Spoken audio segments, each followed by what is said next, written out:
about my toxic best friend group. So a little background information. I was 16, and it was the end of 9th grade going into summer break. And one day randomly these 3 girls added me on Snapchat and put me into a group chat. Now, I had seen them around school, but I never said hi to them. I was finding it very hard to make friends in 9th grade because everybody was so toxic. Anyways, like I said, they added me to a group chat, and all of them said hi to me. And usually I wouldn't respond to random people on Snapchat, but because I had seen them around school, I decided why not. And it was so random, they just started sending pictures of themselves into this group chat, and it low-key made me feel bad because I kind of hated my physical appearance. But anyways, they asked me if I wanted to be friends with them. Oh, and by the way, their names were Stacy, Savannah, and Emily. So of course I said yeah because it was hard for me to make friends. So fast forward, my birthday was coming up. So they asked me if we could hang out. They said they wanted to give me an early birthday present. So I said yes, of course. Like for part 2. Part 2 about my toxic friend group. So like I said, they asked me if we could hang out to give me an early birthday present. So I said yeah. And Emily had a pool at her house, so they asked me if I wanted to go over there. And of course I said yeah, it was summertime and it was hot outside. Well, when I got there, they asked me to order the pizza and they said that I had to pay for it. So I said yeah, because they were my besties at the time. So I used some of my birthday money to pay for the pizza for all of us. And when I got back to Emily's house, they were all already in the pool. So I was kind of mad. 1, because they didn't go with me, and 2, they were just hanging out without me. So we're sitting there eating the pizza. And then after, all 3 of them get in the pool and they start taking pictures with each other, not even asking me to be in any pictures. So at that point, I was so annoyed. I was just like, you guys are being so rude. And Emily's like, what are you talking about? We didn't even do anything. And then, of course, Stacy and Savannah agreed. So I was like, 1, you didn't even ask me to be in any pictures and you made me pay for the pizza for all of us. And she was like, you're ugly. We didn't want you in the pictures. So I threw the pizza away and went. Am I wrong for deleting my friends' wedding photos in front of them? I'm not really a photographer, I'm a dog groomer. I take lots of photos of dogs all day to put on my Facebook and Instagram. It's my thing, if that makes sense. I very seldom shoot things other than dogs, even if I have a nice setup. A friend got married a few days ago and wanting to save money, asked if I'd shoot it for them. I told him it's not really my forte, but he convinced me by saying he didn't care if they were perfect. They were on a shoestring budget and I agreed to shoot it for $250, which is nothing for a 10-hour event. On the day of, I'm driving around following the bride as she goes from appointment to appointment before the ceremony, taking photos along the way. I shoot the ceremony itself, and during the reception, I'm shooting speeches and people mingling. I started around 11 a.m. and was due to finish around 7:30 p.m. Around 5 p.m., food is being served and I was told I cannot stop to eat because I need to be a photographer. In fact, they didn't save me a spot at any table. I'm getting tired and at this point kind of regretting doing this for next to nothing. It's also unbelievably hot. The venue is an old veterans legion and it's like 110 degrees and there's no AC. He tells me I need to either be a photographer or leave without pay. With the heat, being hungry, being generally annoyed with the circumstances, I asked if he was sure and he said yes. So I deleted all the photos I took in front of him and took off saying I'm not his photographer anymore. If I was to be paid $250, honestly at that point I would have paid $250 for just a glass of cold water and somewhere to sit for 5 minutes. So was I wrong in this situation?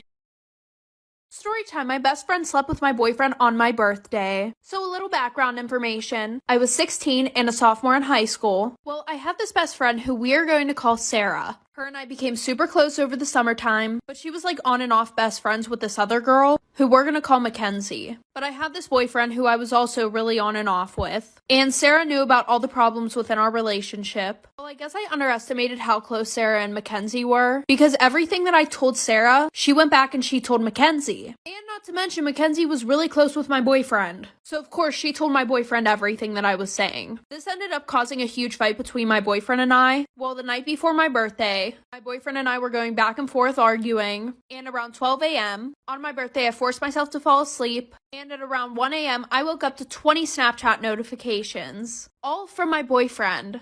And when I opened them, I saw the worst thing ever. Like for part 2. Part 2 about how my best friend slept with my boyfriend on my birthday. So like I said, I woke up at around 1 a.m. to 20 Snapchat notifications from my boyfriend, and I saw the absolute worst thing ever. The first 5 notifications were just him calling me names, and then all the other ones were just him doing stuff with my best friend. And you guys can already guess what I mean by doing stuff. So at this point, I was heartbroken, I was pissed off, but of course, because I gotta have the receipts, I went and took a video off my sister's phone of everything that he sent me. In the morning, I woke up to a text from an unknown number, and it turned out to be my boyfriend's best friend saying that him and Sarah were now together. So my boyfriend asked me to meet up and apologize. So I met him at this park, and he apologized to me, telling me that he wanted to get back together with me. But I told him to KMA, and I left. Then Sarah came to my house and keyed my car, and then we fought on my front lawn. And then after that, she was texting me about how she was coming back to my house. Like for part 3. Part 3 about how my best friend slept with my boyfriend. So like I said, she came to my house and she keyed my car. And I caught her, so I went outside. We fought on my front lawn. After she left, she kept sending me messages saying that she was coming back to my house so we could fight again. But she was blocked, so I didn't get any of the messages. And then my ex came to my house and brought me flowers. And this was all in a span of one day. So because it was my birthday party, my cousins were at my house, and I already told them everything that happened. So they went outside, and they fought him. Well, then I ended up sending all the videos to his parents, her parents, his siblings, aunts, uncles, cousins who loved me. Then I also decided to take legal action, and I sent the cops all of the screenshots of Sarah harassing me. And my sister got a video of us fighting, so I sent that to them too. Well, since she was 18 and I literally just turned 16, she got 3 months in county jail for minor harassment and minor physical altercations. So in the end, I think I won. I am a 20-year-old college student. In my country, a lot of students hunt for internships because it helps them getting a better pay package during placements. I've been casually talking to this guy, R, who's also my classmate. He was all friendly at the beginning but started flirting recently. I never once flirted with him and always just ignored his moves, but last week he asked me out and I said no. In fact, I apologized to him to have him think that somewhere in our conversation I might have let him on. He ghosted me and I didn't think much of it. Then 2 days later, he texted me again asking me out. I told him that I already said no, to which he replied that he gave me time to think it over and that I should be grateful for it. I'm not gonna lie, this pissed me off and I told him to F off. That's when he got pissed and called me all the names under the moon and just slut-shamed me for it. I blocked him, but he made his friends cuss me out too.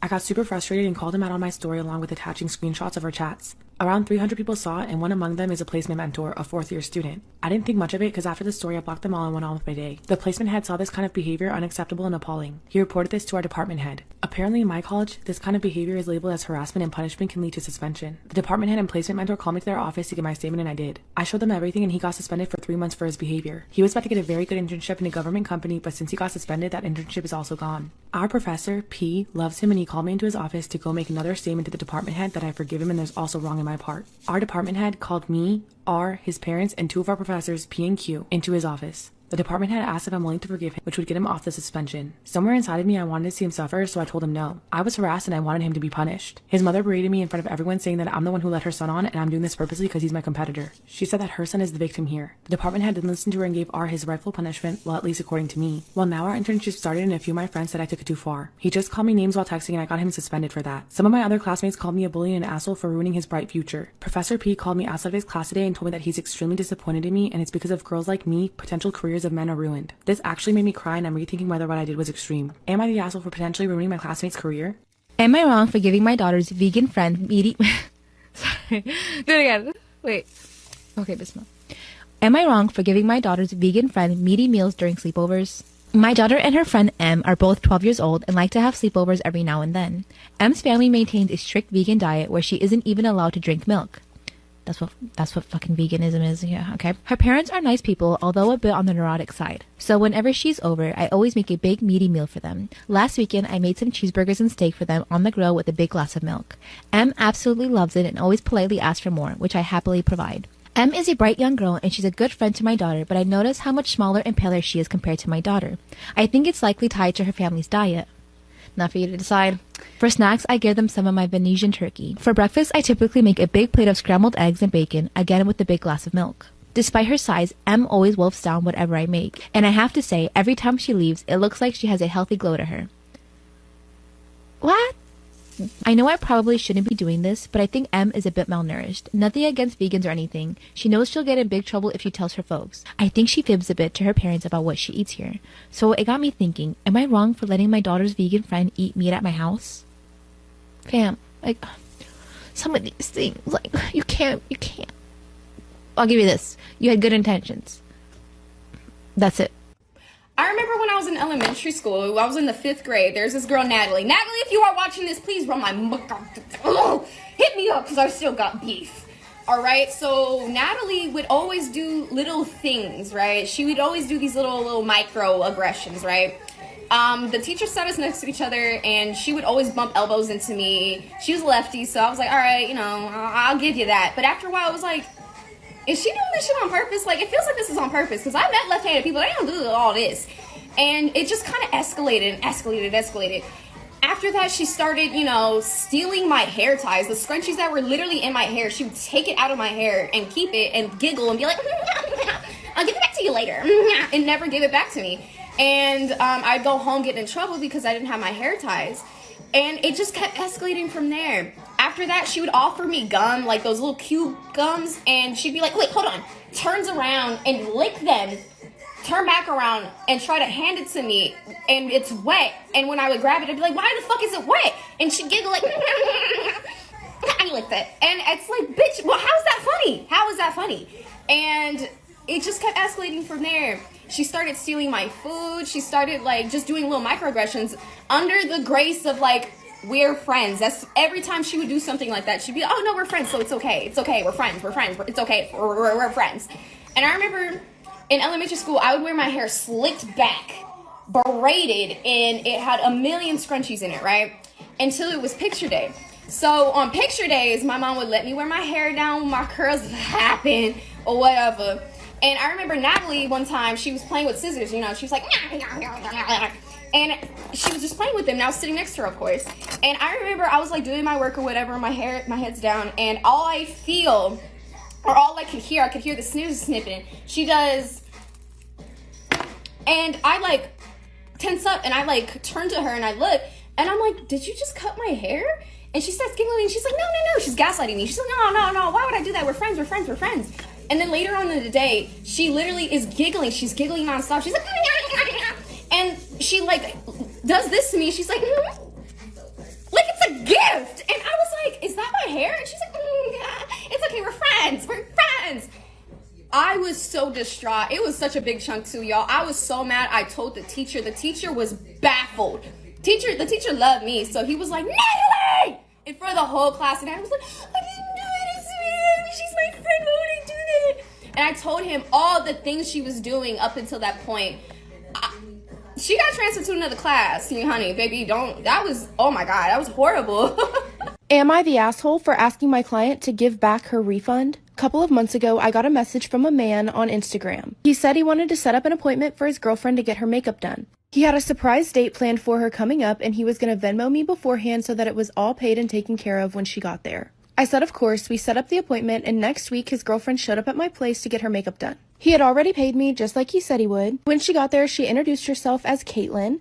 We sat down, did her makeup, and I got her all fixed up to go, and then she left. Flash forward a couple of days, I get a DM from a woman named Sandra. Sandra sends me a screenshot of her Venmo account where it says she had paid me $55 for a service on the same day I did Caitlin's makeup. Comments of the payment literally said anniversary makeup. She told me that she did not get her makeup done by me, nor did she even know who I was, and that her anniversary with her boyfriend wasn't for another 2 months. But it obviously showed that the payment came from her account. Go to part 2.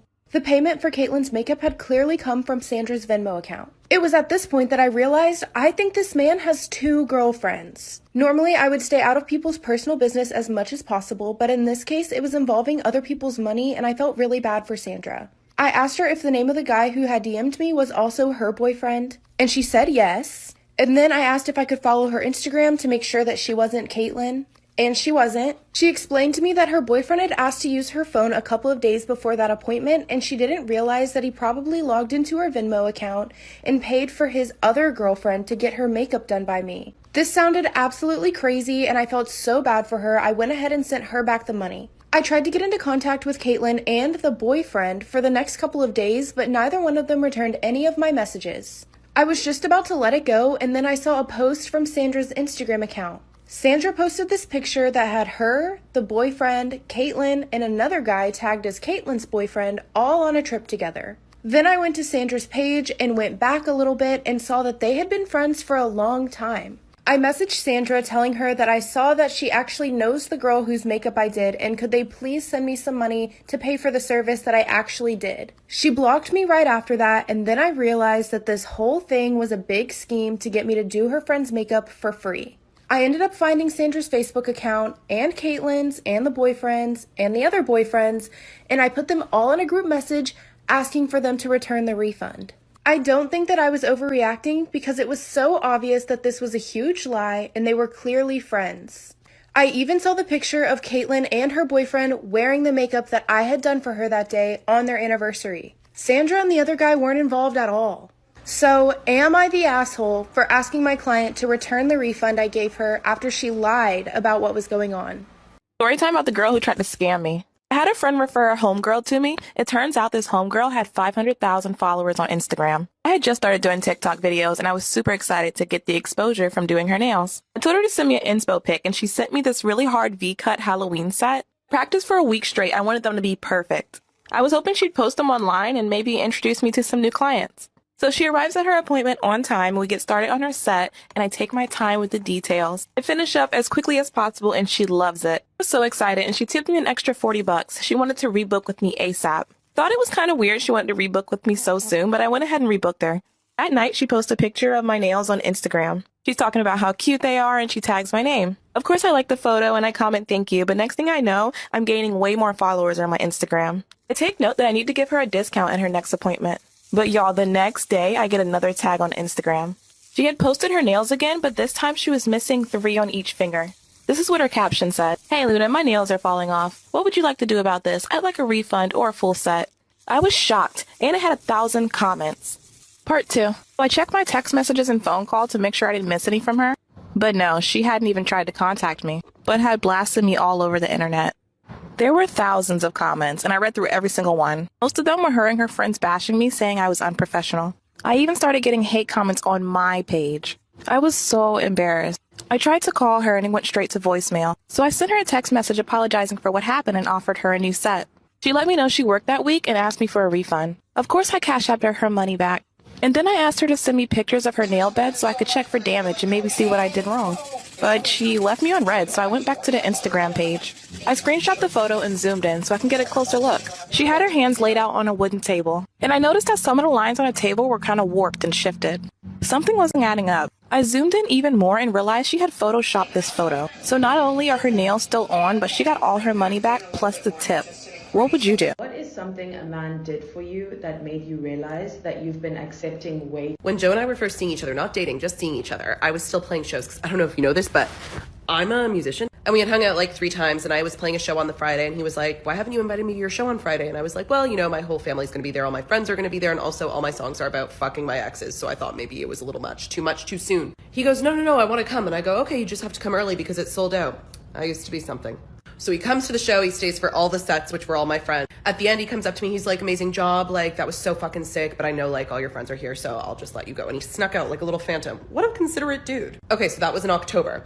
Fast forward to December, now it's Christmas, he is now my boyfriend, and for Christmas he gets me a record player with 2 seemingly random records. He got me a Stevie Nicks record and a Metallica record, and I was like, interesting choice. Like, I'm down, but like, what even made you think to get these 2 records? So I'm reading the track list on the back of both records, and I realized that at my show, I did a Fleetwood Mac cover and a Misfits cover.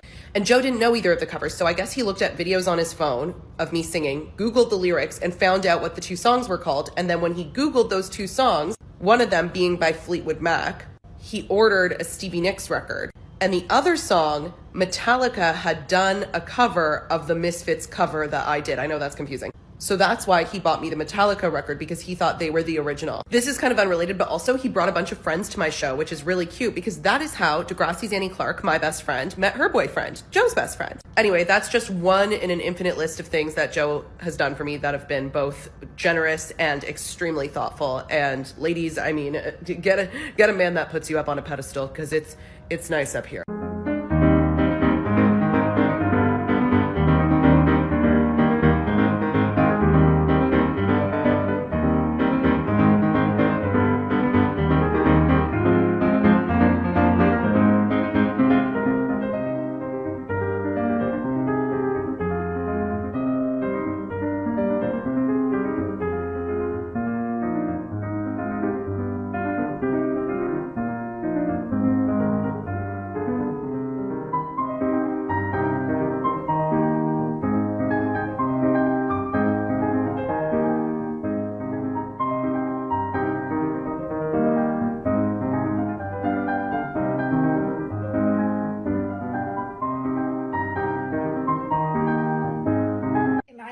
For making my cousin angry at her husband for not getting her pregnancy cravings for her.